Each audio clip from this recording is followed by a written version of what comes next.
Hola, esta vez continuamos con la serie Historia Integral Argentina, analizando en este sexto capítulo de Formación de un Estado Moderno, 2 artículos.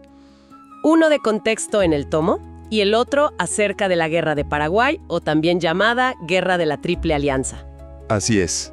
Son textos que nos dan miradas complementarias, pero a veces bastante divergentes, ¿no? Sobre un periodo clave. Tenemos las perspectivas de 2 historiadores argentinos importantes. Por un lado, León Pommer. Sí, Pommer, una figura conocida, digamos, en ámbitos más nacionalistas, de izquierda, un especialista en el siglo XIX y sobre todo en la Guerra del Paraguay. Su libro del 68, La Guerra del Paraguay, Estado, Política y Negocios, es como, su obra cumbre sobre el tema. Tuvo una trayectoria larga, ¿no? UBA, El Salvador, exilio en Brasil. Exacto. Enseñó en Campinas, MESPE, la PUC. Un académico con mucho recorrido. Falleció hace poco, casi centenario. Y por el otro lado tenemos a León Rebollo Paz. Rebollo Paz, sí. Él se enfocó más en lo que llamamos la Organización Nacional, ese periodo de 1850 a 1880 más o menos. Su historia de la Organización Nacional de 1951 es fundamental para entender esa etapa. Bien, entonces el objetivo hoy es meternos a fondo con estas 2 visiones, ¿no? Tratar de desentrañar un poco la complejidad de la Guerra del Paraguay y cómo se relaciona con la formación del Estado acá en Argentina. Arranquemos entonces. La Guerra del Paraguay. La de la Triple Alianza. Sin duda uno de los eventos más trágicos y más discutidos de nuestra historia sudamericana del siglo XIX. Totalmente. Y un episodio que todavía hoy genera, juicios muy diversos, muy enfrentados. Y esas lecturas enfrentadas vienen de lejos, ¿no? Sí. Por mucho tiempo, aquí en Argentina, la versión más común, la que podríamos llamar tradicional, es que el país, se vio obligado a entrar en la guerra. La idea de la agresión paraguaya, la invasión a Corrientes. Exacto, que fue una invasión sorpresiva, que había que lavar el honor nacional, se decía que se luchó por principios, por la democracia liberal, y que Argentina no sacó ninguna ventaja material después de ganar. Esa es, digamos, la línea que defiende Rebollo Paz. Una visión que pone el acento en lo externo, en la agresión y en la respuesta casi obligada de Argentina. Ajá. Pero como decíamos, hay otras miradas. Historiadores como Pommer proponen una lectura distinta. Claro. Pommer y otros que siguen esa línea adoptan un enfoque más, digamos, estructural. No se quedan solo en lo diplomático o no militar del momento. ¿A qué te refieres con estructural? O sea, se preguntan por las condiciones económicas de fondo, las estructuras sociales, los intereses que realmente estaban en juego, quizá no tan visibles. Analizan el contexto mundial, la expansión del capitalismo, las potencias buscando nuevos mercados, necesitando que todos se alinearan con ese modelo. O sea, buscan las causas más profundas de la guerra, más allá del casus belli, del incidente que la desata. Exactamente. Es una diferencia de método importante con la historiografía más tradicional. Pommer se enfoca en esa interpretación más amplia, quizá dejando un poco de lado el detalle fáctico puntual para entender el proceso general. Entendido. Y para seguir esa línea de Pommer, entonces, es clave entender cómo era ese Paraguay antes de la guerra. ¿Qué nos dice él? Parece central en su argumento. Sí, fundamental. Pommer pinta un cuadro muy particular. Describe a un Paraguay que, primero con el doctor Gaspar Rodríguez de Francia y después con Carlos Antonio López, siguió un camino muy propio, muy singular en la América Latina de esa época.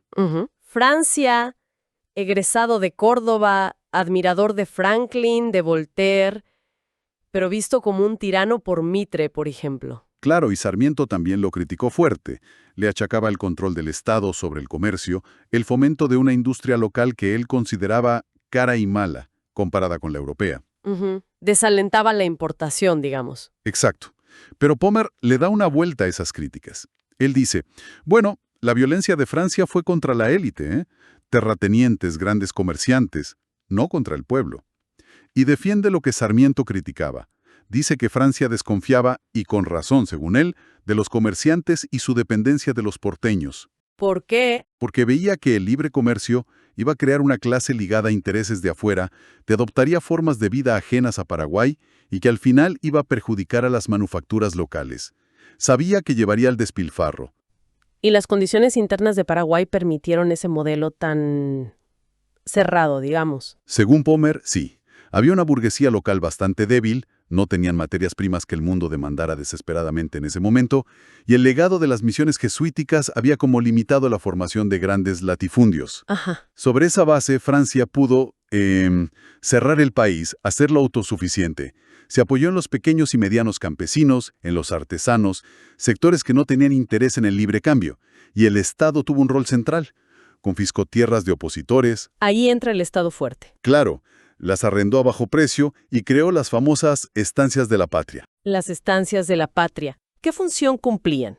Eran como unidades económicas estatales. Producían de todo: agropecuario, artesanal, proveían al ejército, generaban ingresos para el Estado y, muy importante, daban trabajo. Pommer dice que no había desocupados ni vagos.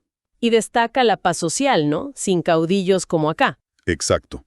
El Estado monopolizaba el comercio exterior, bajó impuestos internos, sacó el diezmo, promovió prácticas agrícolas guaraníes, incluso la educación.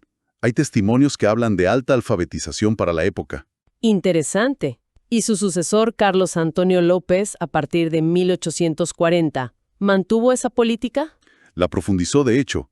Creó más estancias de la patria, nacionalizó yerbatales, bosques.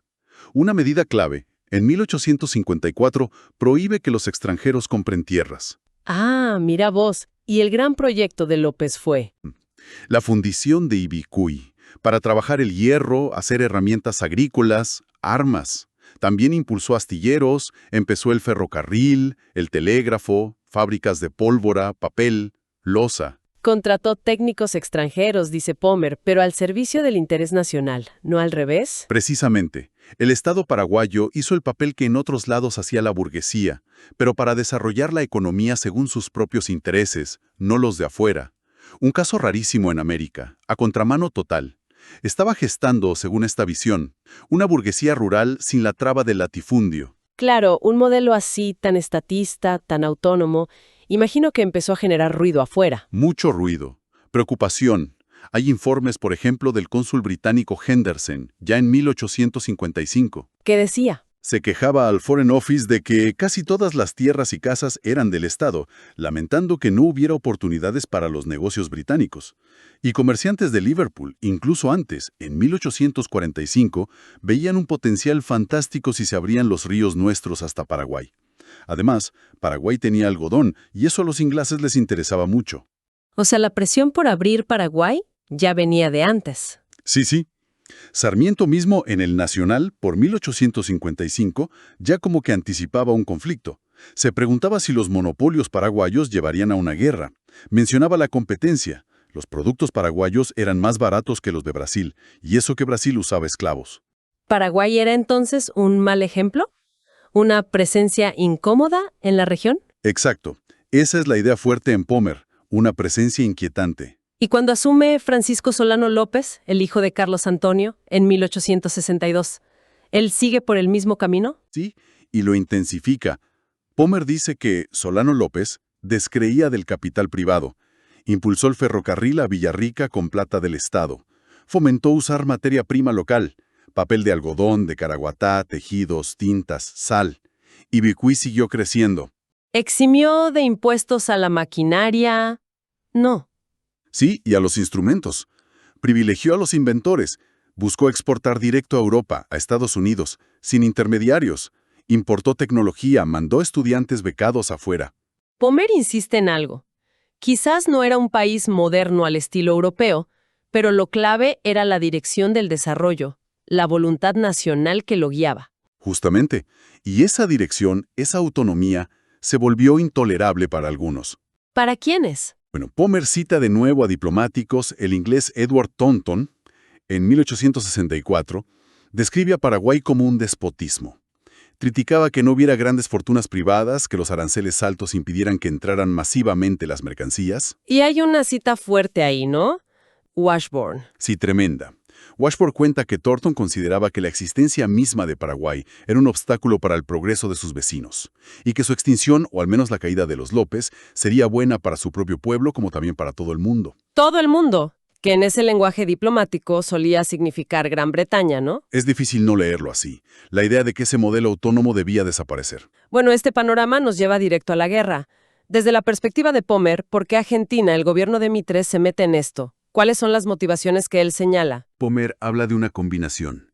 Por un lado, motivaciones políticas, viejos deseos de anexión de Paraguay que tenían algunos sectores acá en Buenos Aires, pero sobre todo, la necesidad de eliminar un régimen que, potencialmente, podía ayudar a la oposición federal interna de Mitre. Eliminar un posible aliado de los federales. Exacto.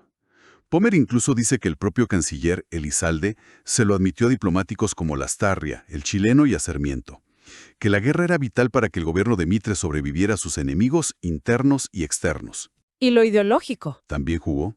Toda la construcción que se hizo desde la prensa porteña, ¿no? Pintar a Paraguay como bárbaro, no liberal, y la idea de que había que imponer gobiernos liberales en la región alineados con Buenos Aires y por ende con los intereses europeos, la justificación civilizatoria. Pero el hueso del argumento de Pommer, me parece, es el económico. Sin duda. Para él, esa es la razón de fondo, la fundamental. Cita al ministro de Hacienda de Mitre, Lucas González, diciendo que la guerra iba a traer beneficios muy grandes para el comercio del mundo entero, muy especialmente del comercio inglés. Una frase contundente. Sí. Y además, Pommer analiza cómo la guerra funcionó para la economía argentina, que venía medio en crisis por la caída de precios de exportación. La guerra creó una demanda enorme para los ejércitos aliados. Claro, la proveeduría. Exacto. Proveer a los ejércitos, pagado a buenos precios, permitió que algunos hicieran fortunas enormes. Y los préstamos que se tomaron para la guerra, bueno, financiaron importaciones, lo que benefició a los importadores de acá y a los proveedores de afuera.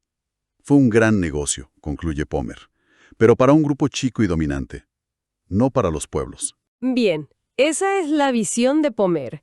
Ahora demos vuelta a la hoja. ¿Qué dice León Rebollo Paz? Él presenta un cuadro totalmente distinto de por qué se llegó a la guerra. Diametralmente opuesto. Para Rebollo Paz, la guerra fue inevitable. Y fue culpa de la política agresiva y, él dice, expansionista de Francisco Solano López. O sea, la responsabilidad es paraguaya. Totalmente. Sostiene que el gobierno de Mitre intentó ser neutral, buscó el entendimiento, pero que la actitud de López, que él califica de altanera y provocadora, sumada a la invasión a Corrientes, hizo imposible evitar la guerra. Dice que no entrar hubiese sido una cobardía.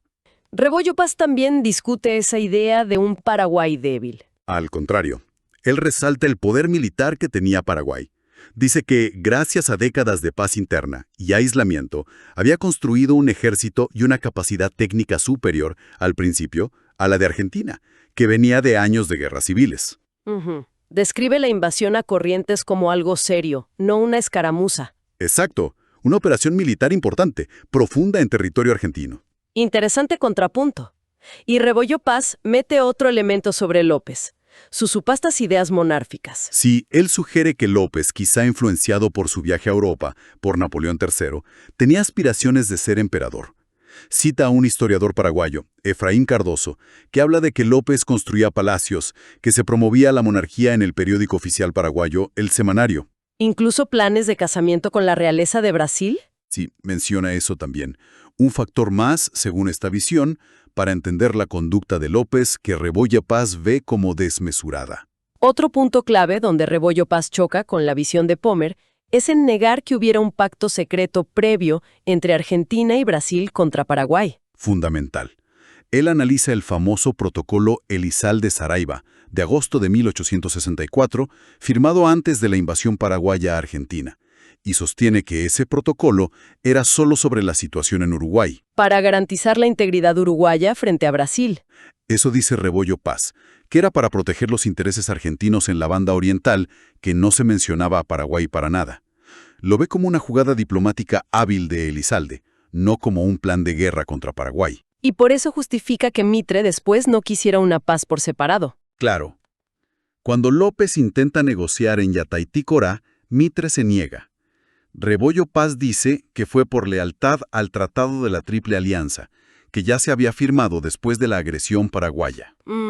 Bueno, dos relatos realmente antagónicos sobre las causas y el inicio de la guerra. Fascinante. Ahora, un tema crucial, la plata. ¿Cómo se banca una guerra tan larga, tan costosa? Acá Pommer es muy detallado. Describe un entramado complejo, pero con un actor central, el capital inglés. El gobierno de Mitre usó varias fuentes. Por ejemplo, Contribuciones de particulares, como un británico importante acá, Thomas Armstrong. Créditos del Banco de la Provincia de Buenos Aires. que estaba en manos de la élite porteña, ganaderos, comerciantes. Claro, que hicieron su negocio también. Adelantos de la sucursal acá del Banco de Londres. Préstamos que venían de Brasil. De Brasil. Sí, pero que a su vez Brasil conseguía en Londres con el Banco Rothschild. Y finalmente, un gran empréstito directo que Argentina tomó en Londres y que, bueno, disparó la deuda externa nuestra. Ujú. O sea, la dependencia financiera de Londres será grande. ¿Directa o indirectamente? Clarísima. Brasil también pidió préstamos enormes al Rothschild. Y Uruguay, cuando terminó la guerra, también pidió un préstamo en Londres. El resumen de Pommer es que la guita inglesa fue el combustible principal para los aliados. Generó una deuda pesadísima para el futuro, aunque algunos sectores locales se beneficiaron mucho en el mientras tanto. Ujú. Y después de 5 años de una guerra terrible, ¿qué pasó con Paraguay, según Pommer? Él habla de una liberación irónica. Sí, es una descripción muy dura. Dice que el gobierno que pusieron los aliados después de la guerra, un gobierno títere, digamos, abrió rápido la economía. Se liberó la venta de la yerba mate, de la madera fiscal, se vendió el ferrocarril. Y lo más grave, según él, fue lo de las tierras. Gravísimo. Millones y millones de hectáreas fiscales que se vendieron, se enajenaron. Pasaron a manos privadas y muchas de esas manos eran extranjeras. Argentinos, ingleses, norteamericanos, especuladores. Los campesinos guaraníes perdieron sus tierras o terminaron pagando renta para cultivarlas. Cita a Elise Reclus, el geógrafo. Sí, que describe cómo esos campesinos terminaron trabajando para banqueros de Nueva York, de Londres, de Ámsterdam. La fundición de Biscay, el símbolo de ese intento industrialista, fue destruida.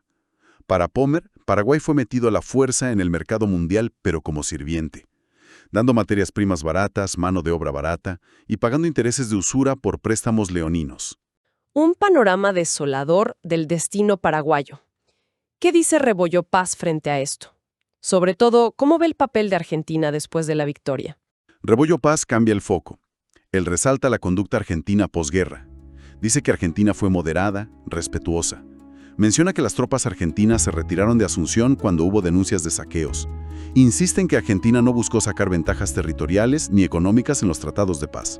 ¿No participó en las últimas acciones de persecución de López? Tampoco, según Rebollo Paz.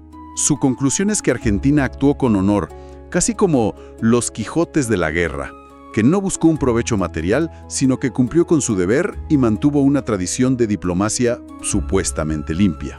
Es impresionante cómo los mismos hechos, o al menos el mismo periodo, pueden leerse de maneras tan opuestas. Depende de dónde pongas el foco, ¿no? ¿Qué marco uses? ¿Qué intereses priorices en el análisis? Totalmente. Y todo esto, bueno, nos deja pensando en hoy, inevitablemente. Por ejemplo, esta tensión que vimos. La narrativa del honor nacional. La defensa contra una agresión versus la lectura de intereses económicos externos, de imponer el libre cambio. ¿No vemos ecos de esto hoy? Cuando se habla de interés nacional para justificar ciertas políticas, mientras otras voces señalan presiones de afuera o beneficios para actores globales. Es una conexión casi directa, sí. Y pensá en el modelo paraguayo de antes de la guerra. Ese intento de desarrollo autónomo con un Estado fuerte, proteccionista, que fue visto como mal ejemplo y, según Pommer, liquidado a la fuerza. ¿Cuánto resuena eso con los debates que tenemos siempre acá, en Argentina, en América Latina, sobre qué modelo de desarrollo seguir? La eterna discusión entre abrirse totalmente el mundo o intentar un camino propio, ¿no? Con más Estado, protegiendo la industria. Sigue siendo un mal ejemplo cualquiera que intente salirse un poco del libreto que domina. Pareciera que sí a veces. Y el tema del financiamiento. La guerra se pudo hacer por los préstamos, sobre todo ingleses, que generaron una deuda tremenda. Mirando a nuestra propia historia con la deuda externa, que es tan larga, tan pesada, ¿qué nos dice este episodio sobre cómo la deuda puede condicionar la soberanía, las decisiones políticas, incluso las más extremas, como ir a una guerra? Es que la relación entre deuda y soberanía parece un hilo conductor trágico en nuestra historia, ¿no? Sí. Sí, y ligado a eso, lo que pasó en Paraguay después. La apertura forzada, la privatización masiva de recursos, tierras, bosques, el ferrocarril, para beneficio extranjero y de unos pocos. ¿No nos suena a debates actuales? La extranjerización de la tierra, cómo gestionamos los recursos naturales, el rol de las empresas del Estado versus las privatizaciones. Es la misma tensión, ¿sí?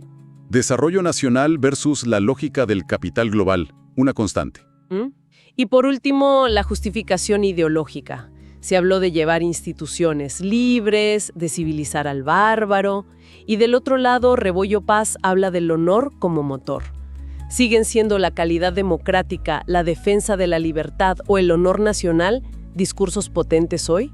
Para justificar acciones, a veces tapando intereses que no son tan fáciles de confesar. Son preguntas que la historia nos devuelve una y otra vez. Nos obliga a pensar críticamente sobre esos discursos, tanto los de antes como los de ahora.